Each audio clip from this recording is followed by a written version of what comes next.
ఇంటికొచ్చి నీలా మారిందా చుక్కల్లో ఉండే జిగేరు నిన్ను తెచ్చిందా నిన్ను నచ్చి నీలా చేరిందా దూరగా సాగే తుమ్మంతా అవలా తూగే నీ వెంట దూరమే తాడే మారిందా ఇవలే తీరే మాని ఏరై పారిందే మోడేలంతా చుక్కల్లో ఉండే ఇంటికొచ్చిందా ఇంటికొచ్చి నీలా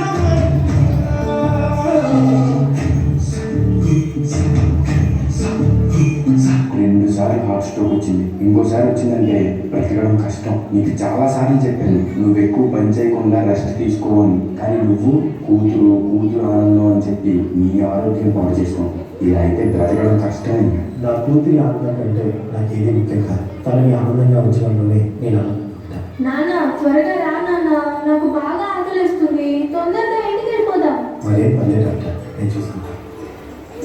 నాన్న నాకు బాగా ఆకలిసినప్పుడు ఆ ఆకలి తెలియకుండా ఒక పాట పాడతారు కదా, పాడండి నాన్న.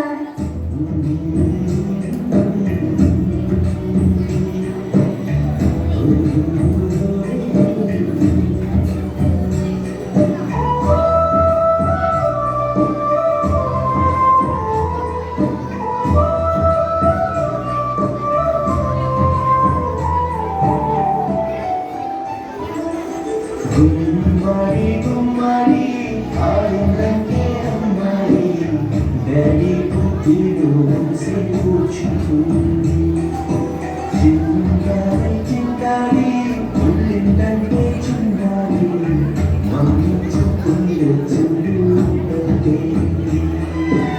నాన్న కాళ్ళు నొప్పి వస్తున్నాయి నాన్న.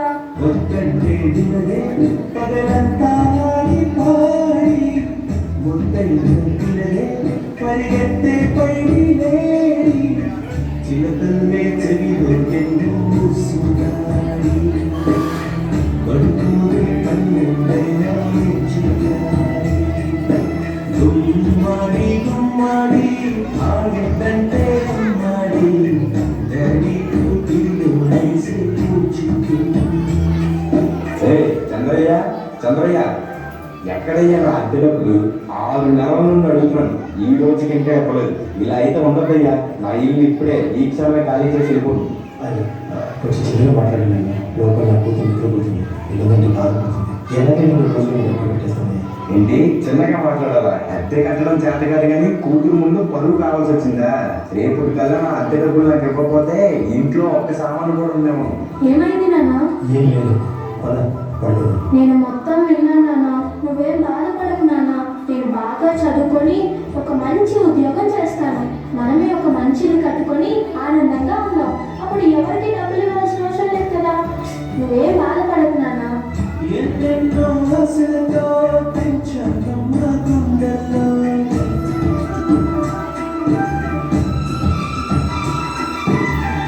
ఎన్నెన్నో ఆశలతో పెంచాను నా గుండెల్లో నువ్వే నా తలని పెంచలే నీ కన్నుల్లో నా తల్లి నువ్వు నీ తండ్రి నేను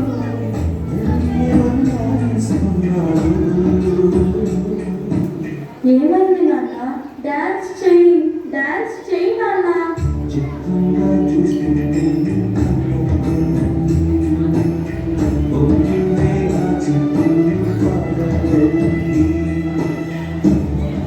నాన్న రేపు నాకు ఢిల్లీలో ఇంటర్వ్యూ ఉంది. అందులో కానీ నేను సెలెక్ట్ అవుతే 40,000 జీతం వస్తుంది. ఇక మన కష్టాలన్నీ తీరిపోతాయి. హ్యాపీగా బ్రతికేయచ్చు.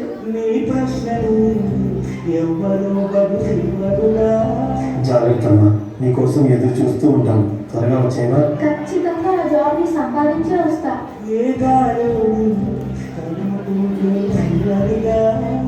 మరి నేను వెళ్ళొస్తాను నాన్న. నువ్వు జాగ్రత్తగా ఉండు. ఈ జాబ్ నాకు చాలా అవసరం. మా నాన్న నా కోసం ఎంతో కష్టపడ్డాడు. మా నాన్నని హ్యాపీగా ఉంచాలంటే ఈ జాబ్ నాకు రావాలి. తల్లి, నేను పని చేయట్లేదు, డబ్బులకి ఇబ్బంది పడుతున్నా అని తాను జాబ్ చేస్తా అని ఇంటర్వ్యూ పెట్టింది. సర్లే, ఇంకా ఎన్ని రోజులు బ్రతుకుతానో కూడా తెలియదు. తనకి జాబ్ వస్తే తనే హ్యాపీగా ఉంటుంది. నా పాపకి జాబ్ వస్తుంది, దేవుడు ఉన్నాడు, జాబ్ ఖచ్చితంగా వస్తుంది, ఖచ్చితంగా.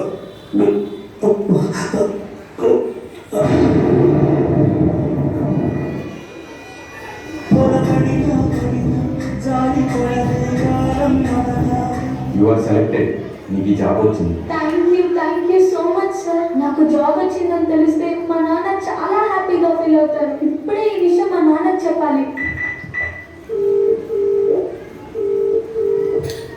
ఏంటి నాన్న ఫోన్ లిఫ్ట్ చేయట్లేదు? సరేలే, డైరెక్ట్గా వెళ్ళి సర్ప్రైజ్ చేద్దాం. ఆయన హ్యాపీగా ఫీల్ అవ్వడం నేను కళ్ళారా చూడాలి. ఒక నిమిషంకు నేను వచ్చేదాకా.